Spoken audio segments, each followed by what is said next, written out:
Hello students, कैसे हो आप सब। आई होप सो आप सब अच्छे होंगे। और क्लास 11th के जो स्टूडेंट्स हैं उन सब के एग्जाम्स फिनिश हो गए होंगे। सो वो अब क्लास 12th के अंदर मूव कर लिए होंगे।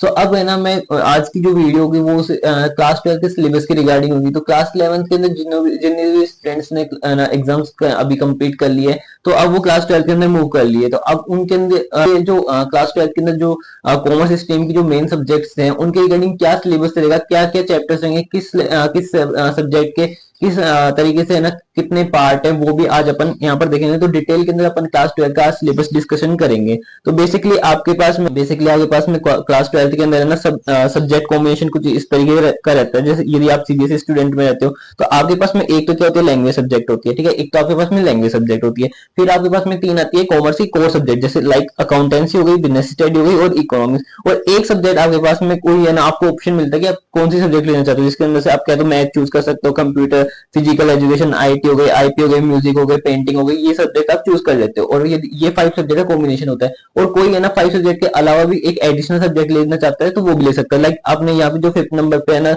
आपने मैथ ले ली और उसके बाद में आपने एडिशनल सब्जेक्ट में ले लिया फिजिकल एजुकेशन या म्यूजिक, तो इस तरीके से भी आपको हो सकता है। बट जो कॉमर्स स्ट्रीम की जो मेन सब्जेक्ट्स होती हैं, जो कि है ना तीन ही सब, अकाउंटेंसी, ठीक है, अकाउंटेंसी होगी, ठीक है, इकोनॉमिक्स होगी और बिजनेस स्टडी होगी। तो इनका क्या मेजरली सिलेबस रहता है, किस तरीके से रहता है। यहाँ पर ये होता है कि क्लास 11th का जो सिलेबस होता है उससे थोड़ा सा पैटर्न है चेंज रहता है क्लास 12th के अंदर सीबीएसई के अंदर, ठीक है। तो वो अपन देखते हैं, आज डिस्कशन करते हैं। तो फर्स्टली अपन देखते हैं कि अकाउंटेंसी का कैसे क्या रहता है, ठीक है। तो अकाउंटेंसी जब अपन पढ़ते हैं तो अकाउंटेंसी के अंदर जब आप पढ़ोगे, ठीक है, तो क्लास 12th के अंदर आपके पास में अकाउंटेंसी के 3 पार्ट चलेंगे। कितने पार्ट चलेंगे? 3 पार्ट चलेंगे, ठीक है। कौन कौन से? एक तो पार्टनरशिप, ठीक है, पार्टनरशिप अलग पार्ट चलेगा, ठीक है, जिसमें अपन पार्टनरशिप फर्म्स होती है ना उसकी अकाउंटिंग करना सीखते हैं, ठीक है। और नेक्स्ट आता है कंपनी, कंपनी की अकाउंट, जो कंपनी के अंदर जो शेयर्स डिबेंचर्स इशू करते हैं उसकी अकाउंटिंग सीखते हैं। और यहाँ पर अपन एनालिसिस ऑफ फाइनेंशियल स्टेटमेंट, जिसके अंदर अपन फाइनेंशियल स्टेटमेंट को एनालिसिस करना सीखते हैं, ठीक है। तो बेसिकली आपको जो अकाउंटेंसी का जो एग्जाम होगा, रिटर्न एग्जाम होगा, वो 80 मार्क्स का होगा, ठीक है। 20 मार्क्स का अगर प्रोजेक्ट होगा, जिसके अंदर से आपको है ना एग्जाम टाइम पर है ना, एग्जाम से थोड़ा सा पहले आपको प्रोजेक्ट फाइल बनानी पड़ेगी, जो कि आपकी 12 मार्क्स की होगी, और वाइवा होगा 8 मार्क्स का। तो अगर 20 मार्क्स तो ये हो गए, और 80 मार्क्स का आपको है ना बोर्ड एग्जाम होता है, जो कि आपको है ना एग्जाम देके आना पड़ता है। तो ठीक है, तो अब इसमें से मैंने बताया 3 पार्ट होते हैं। तो फर्स्ट पार्ट आता है हमारे पास में, फर्स्ट पार्ट आता है हमारे पास में पार्ट ए है अकाउंटिंग फॉर एनपीओ। एनपीओ मतलब होता है non profit organisation and partnership, जिसके अंदर आपको एनपीओ वाला जो चैप्टर है वो नहीं है। तो आपके पास में सिर्फ कौन सा पार्ट बचा है? पार्टनरशिप, जो कि आपका आता है 36 मार्क्स का, 36 मार्क्स का। अब ये पार्ट ए के अंदर आपके पास में 5 चैप्टर आते हैं। कौन से चैप्टर? 5 चैप्टर आते हैं। कौन कौन से? अकाउंटिंग और पार्टनरशिप फर्म, जिसके अंदर अपन फंडामेंटल्स पढ़ते हैं, ठीक है, बेसिक्स पढ़ते हैं। चेंजिंग इन पीएसआर, पीएसआर का मतलब प्रॉफिट शेयरिंग रेशियो, ठीक है, एग्जिस्टिंग फर्म का ये पढ़ते हैं। यदि कोई किसी भी पार्टनरशिप फर्म के अंदर कोई पार्टनर आता है तो उस टाइम पे क्या अकाउंटिंग होती है, वो अपन इस थर्ड चैप्टर में पढ़ते हैं, एडमिशन ऑफ ए पार्टनर के अंदर, ठीक है। Retirement and death of A partner, ये नेक्स्ट चैप्टर। यदि कोई जो पार्टनर होता है कि छोड़ के चल जाता है या उसकी डेथ हो जाती है इन एनी केस, तो उस टाइम पर किस तरीके से अकाउंटिंग होती है, ये नेक्स्ट चैप्टर है। Dissolution of A partnership firm, इसका मतलब ये होता है कि कोई पार्टनरशिप फर्म होती है, यदि वो है ना बंद होती है, बंद हो जाती है, उसको अपन बोलते हैं डिसोल्यूशन। तो उस टाइम पर है ना किस तरीके की अपने पास में अकाउंटिंग हम करते हैं, तो वो सारे अपन सीखेंगे पार्ट 1 के अंदर। तो बेसिकली आपके पास में 5 चैप्टर रहते हैं पार्ट ए के अंदर, ठीक है। और नेक्स्ट होता है आपके पास में पार्ट बी, ठीक है। पार्ट बी के अंदर क्या है? और पार्ट बी के अंदर आपका अकाउंटिंग फॉर कंपनी, इसके अंदर आपके पास में बेसिकली 2 ही चैप्टर हैं, ठीक है। कौन कौन से? इशू ऑफ शेयर, कोई भी कंपनी। नेक्स्ट आता है कि है ना कोई भी कंपनी होती है तो वो डिबेंचर इशू करती है, तो डिबेंचर इशू करती है तब कैसे क्या अपन उस कंपनी की अकाउंटिंग करते हैं, तो वो अपन है ना चैप्टर 2 के अंदर पढ़ेंगे। तो पार्ट बी के अंदर 2 ही चैप्टर हैं, issue of share, issue of debenture, ठीक है। फिर आता है आपको पार्ट सी। पार्ट सी है analysis of a financial statement, ठीक है। पार्ट जो बी है आपका, पार्ट बी कौन सा है आपका? अकाउंटिंग फॉर कंपनीज, तो ये आएगा आपको 24 मार्क्स का, ठीक है। और पार्ट सी है जो एनालिसिस ऑफ फाइनेंशियल स्टेटमेंट, ये आपको आएगा 20 मार्क्स का। तो इसके अंदर जो पार्ट सी है, इसके अंदर आपके पास में 3 चैप्टर आएंगे। कौन कौन से? Common statement and comparative statement, ये एक चैप्टर रहता है, ठीक है। और एक रहता है अपने पास में अकाउंटिंग रेशो, ठीक है। कौन कौन सा? Accounting ratio. और एक रहता है अपने पास में कैश फ्लो स्टेटमेंट। देखो कैश फ्लो जो स्टेटमेंट होता है ना, बहुत सारे स्टूडेंट्स को इस वाले जो चैप्टर है कैश फ्लो जो स्टेटमेंट, इसके अंदर प्रॉब्लम्स आती है। तो यदि आपको ज्यादा प्रॉब्लम्स आएगा इस वाले चैप्टर के अंदर, और यदि आप लोग हाई डिमांड है, तो कैश फ्लो वाला जो चैप्टर है वो आपको मैं अपने यूट्यूब चैनल पे करवा दूंगा। तो आप इतनी टेंशन मत लेना इस चैप्टर की, ठीक है। तो ये हो गया आपका अकाउंटेंसी का। अकाउंटेंसी के 3 पार्ट है, 3 पार्टों में मैंने बता दिया कि ये आपके चैप्टर रहते हैं। और पार्ट ए है वो 36 मार्क्स का रहेगा, पार्ट बी है वो 24 मार्क्स का रहेगा, और जो पार्ट सी है वो 20 मार्क्स का रहेगा। ठीक है, अब अपन देखते हैं नेक्स्ट सब्जेक्ट को, वो है अपनी पास में इकोनॉमिक्स। ठीक है, इकोनॉमिक्स, तो इकोनॉमिक्स में आपके 2 पार्ट चलेंगे। ठीक है, कौन कौन से, मैक्रो इकोनॉमिक्स और एक आईडी। आईडी का मतलब इंडियन इकोनॉमिक डेवलपमेंट। तो जो 80 मार्क्स का तो आपका एग्जाम होगा। ठीक है, 80 मार्क्स का तो आपको एग्जाम देके आना पड़ेगा। 20 मार्क्स के आपके अंदर जैसे प्रोजेक्ट फाइल होगी और आपको जो वाइवा होगा वो उनसे आपको मिलेंगे। तो 80 मार्क्स के अंदर से जो 40 मार्क्स है वो उसकी तो होगी आपके पास मैक्रो इकोनॉमिक, और 40 मार्क्स होगा आपके आईडी जो आपका पार्ट बी है। ठीक है, तो पार्ट ए के अंदर देखते हैं हम डिटेल के अंदर। पार्ट ए के अंदर है अपने पास में macro economics. Part A macro economics जो कि आएगा 40 मार्क्स का, मतलब 80 के अंदर से 80 मार्क्स का आपको जो एग्जाम होगा उसमें 40 मार्क्स का जो क्वेश्चंस वगैरह आएंगे, जो सिलेबस है वो किसका रहता है, मैक्रो इकोनॉमिक्स। अब इसके अंदर यूनिट के वाइज है ना सिलेबस दे रखा है। तो फर्स्ट यूनिट तो है यहाँ पर आपके पास में national income and related aggregate. National income and related aggregate जिसके अंदर आपके पास बेसिकली 4 चैप्टर आते हैं।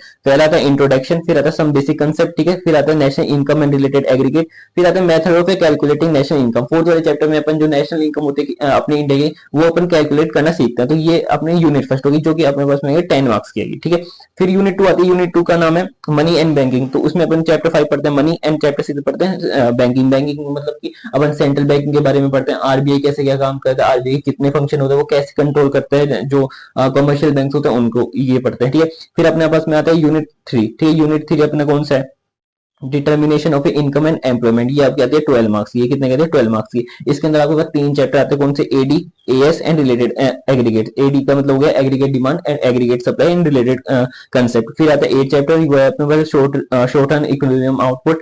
चैप्टर 9 है प्रॉब्लम ऑफ डिफिशिएंट डिमांड और एक्सेस डिमांड। जब डिमांड ज्यादा हो जाती है, जब डिमांड कम होती है, तो उससे रिलेटेड जितने भी कंसेप्ट है वो अपन पढ़ते हैं चैप्टर 9 के अंदर। ठीक है, फिर अपने पास में आता है यूनिट 4। यूनिट 4, ठीक है, यूनिट 4 अपना कौन सा है, गवर्नमेंट बजट। ठीक है, गवर्नमेंट बजट ये आपका 6 मार्क्स आता है। इसके अंदर एक ही चैप्टर आता है गवर्नमेंट बजट का, जो कि बहुत सिंपल है। ठीक है, फिर आते हैं next last unit macro economics की, वो है अपने पास बैलेंस ऑफ पेमेंट। इसके अंदर आपके पास 2 चैप्टर आते हैं। ठीक है, फॉरेन एक्सचेंज रेट। ठीक है, इसके अंदर अपन ये पढ़ते हैं कि यदि हम हमारी करेंसी को दूसरी कंट्री की करेंसी से कंपेयर करते हैं, इंटरनेशनल लेवल पर कंपेयर करते हैं, तो उसमें कैसे क्या अपन उसका ना क्राइटेरिया क्या कंसेप्ट रहते हैं वो सारे अपन यहाँ पे पढ़ते हैं। इसके अंदर अपने पास में रिवैल्यूएशन आता है, एप्रिसिएशन आता है, डेप्रिसिएशन आता है, डिवैल्यूएशन आता है, और फिर करेंसी, ये बहुत सारे कंसेप्ट होते हैं जो कि आप इस चैप्टर में पढ़ोगे। ठीक है, फिर लास्ट चैप्टर आता है बैलेंस ऑफ ए पेमेंट, जो कहते हैं बीओपी। तो इस तरीके से आपको जो यूनिट 5 है वो 6 मार्क्स की आती है। तो ये जो सारी जो यूनिट है, यूनिट 5 टोटल यूनिट आपके पास में 5 यूनिट हो गई। ठीक है, ये 5 यूनिट आपके पास में आती है मैक्रो इकोनॉमिक्स में, जो आपका 40 मार्क्स का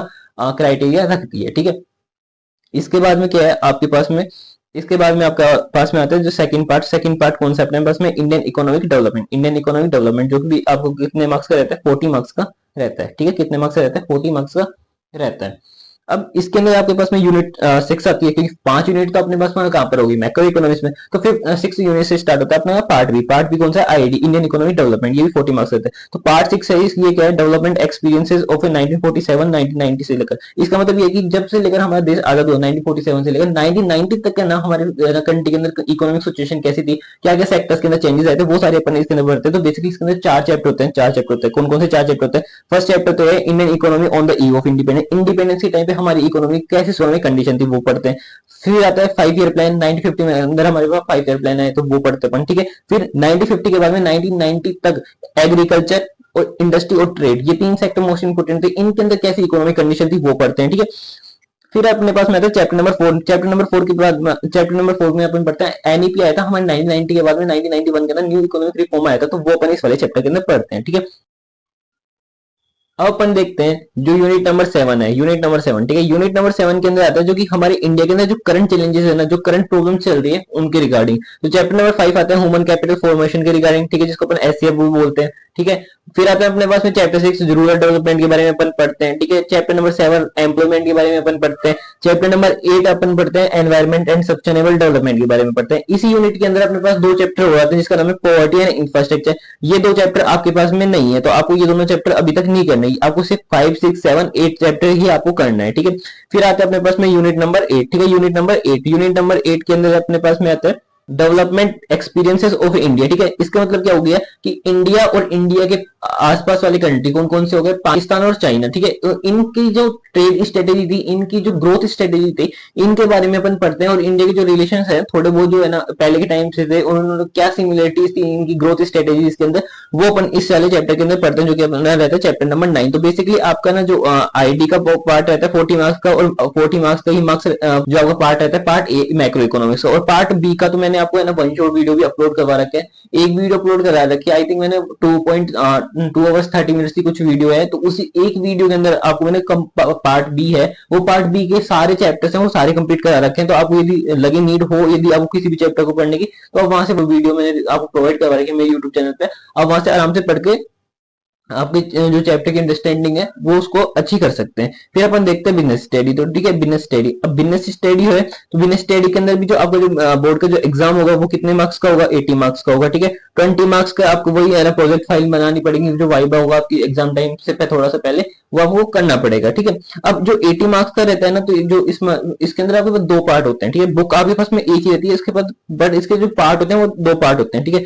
तो उसमें जो फर्स्ट पार्ट होता है ना, फर्स्ट पार्ट, ठीक है, फर्स्ट पार्ट अपने पास में कौन सा होता है, पार्ट फर्स्ट होता है हमारे पास में principle and functions of a management. यहाँ पर अपन क्या पढ़ते हैं, जो मैनेजमेंट है, मैनेजमेंट के रिगार्डिंग पढ़ते हैं। मैनेजमेंट के बहुत सारे प्रिंसिपल्स होते हैं, ठीक है, साइंटिफिक हो गए और जनरल प्रिंसिपल्स हो गए। जो फंक्शंस ऑफ ए मैनेजमेंट है वो सारे पढ़ने पड़ते हैं। तो चैप्टर नंबर फर्स्ट अपने पास कौन सा हो गया, nature and significance of a management. Management क्या होता है, वो मैनेजमेंट के बारे में जितना भी नॉलेज होता है या मैनेजमेंट के जितने भी कंसेप्ट है वो चैप्टर फर्स्ट में पढ़ लेते हैं। फिर अपन पढ़ते हैं चैप्टर नंबर 2 के अंदर प्रिंसिपल ऑफ ए मैनेजमेंट, जिसके अंदर अपन पढ़ते हैं what are the scientific principles of management, what are the general principle of a management, what are the scientific techniques of a management, ये सारे अपन पढ़ते हैं चैप्टर नंबर 2 के अंदर। फिर चैप्टर 3 के अंदर पढ़ते हैं what is business environment. Business environment क्या होता है, इसके कितने है ना एलिमेंट्स होता है, ये सारी चीजें अपन चैप्टर नंबर 3 के अंदर पढ़ते हैं। फिर उसके बाद में स्टार्ट होते हैं जो मैनेजमेंट होते हैं, मैनेजमेंट के फंक्शन। मैनेजमेंट के फंक्शन कितने होते हैं, 5 फंक्शन होते हैं। तो वो पांचों फंक्शन पे एक एक चैप्टर है। लाइक फर्स्ट जो फंक्शन होता है अपना पास में प्लानिंग होता है, उसके बाद में ऑर्गेनाइजिंग होता है, उसके बाद में स्टाफिंग होता है, उसके बाद में डायरेक्टिंग होता है, उसके बाद कंट्रोलिंग होता है। तो ये 5 फंक्शन कंटिन्यू चलते सीक्वेंस वाइज। तो ये इन पे एक एक चैप्टर दे रखा है, आपको ये पढ़ना पड़ता है। और बेसिकली है ना जो पार्ट ए है, पार्ट ए के अंदर आपके पास में टोटल 8 चैप्टर हो गए। हाँ, तो टोटल 8 चैप्टर के मैंने chapter wise one shot video upload करवा रखी है। किसी भी स्टूडेंट को यदि है ना ये जो 8 चैप्टर है, इनको कोई सा भी चैप्टर आपको समझना हो तो आप मेरी वीडियो देख लेना। मैं एक ही वीडियो के अंदर आपके पास कंप्लीट जो वीडियो कंप्लीट चैप्टर का जो रिवीजन है वो करवा रखा हूँ। तो डिटेल्ड के अंदर है, यदि आप फर्स्ट टाइम भी देखते हो तो आप आराम से क्लियर हो जाएगा। और रिवीजन के लिए तो वो है ना बेस्ट है, ठीक है। फिर आपका आता है पार्ट बी। पार्ट बी तो पार्ट बी है, पार्ट बी जो है आपका वो पार्ट बी है business finance and marketing. Business finance and marketing, ठीक है, बिजनेस फाइनेंस एंड मार्केटिंग, ठीक है। इसके अंदर आपके पास में कितने चैप्टर रहते हैं, इसके अंदर आपके चैप्टर रहते हैं कितने, 4 चैप्टर रहते हैं, ठीक है। Chapter number 9, chapter 10, chapter 11, chapter 12। तो चैप्टर 9 है फाइनेंशियल मैनेजमेंट, फाइनेंशियल मैनेजमेंट के लिए पढ़ते हैं, ठीक है। और जो फाइनेंशियल मार्केट के लिए चैप्टर 10 में पढ़ते हैं। फिर चैप्टर 11 है वो अपने मार्केटिंग मैनेजमेंट से रिलेटेड है। चैप्टर 12 है कंज्यूमर प्रोटेक्शन से, ठीक है। तो बाय द वे वैसे चैप्टर पार्ट ए के अंदर chapter 2 principle of management, chapter 9 मेरा फेवरेट रहता था फाइनेंशियल मैनेजमेंट, और प्रिंसिपल ऑफ मैनेजमेंट बहुत अच्छे चैप्टर है, आराम से मजा आएगा पढ़ते हुए, ठीक है। और चैप्टर नंबर 10 थोड़ा सा टेक्निकल है, फाइनेंशियल मार्केट के लिए आप लोगों को ज्यादा प्रॉब्लम है और आप लोगों की ज्यादा हायर डिमांड है तो आप मेरे को कमेंट बॉक्स में बता देना, मैं ये वाला चैप्टर भी आपको करवा दूंगा, ठीक है। तो बेसिकली पार्ट ए है वो आपका 50 मार्क्स का रहेगा 80 में से, और जो पार्ट बी है वो आपका 30 मार्क्स का रहेगा। तो बेसिकली आपको जो अकाउंटेंसी में, बिजनेस स्टडी में और इकोनॉमिक्स में इस तरीके से चैप्टर है, इस तरीके से आपके यूनिट्स, इस तरीके से आपके पार्ट दे रखे हैं, और उनके अंदर इतने चैप्टर्स है, मैंने डिटेल के अंदर बता दिया। फिर भी आपको सिलेबस के रिगार्डिंग आपको किसी भी मतलब पॉइंट पे यदि आपको कंफ्यूजन हो या कोई भी डाउट हो तो आप मेरे कमेंट बॉक्स में बता देना, मैं डेफिनेटली इसको बता दूंगा, ठीक है। और आपको किसी भी चीज के रिगार्डिंग आपको है ना वीडियो चाहिए या किसी भी चीज के रिगार्डिंग आपकी स्टडी से रिलेटेड आपको है ना कोई डाउट है तो आप मेरे कमेंट बॉक्स में बता सकते हैं। Definitely I will give you reply. So let's rock it and thank you.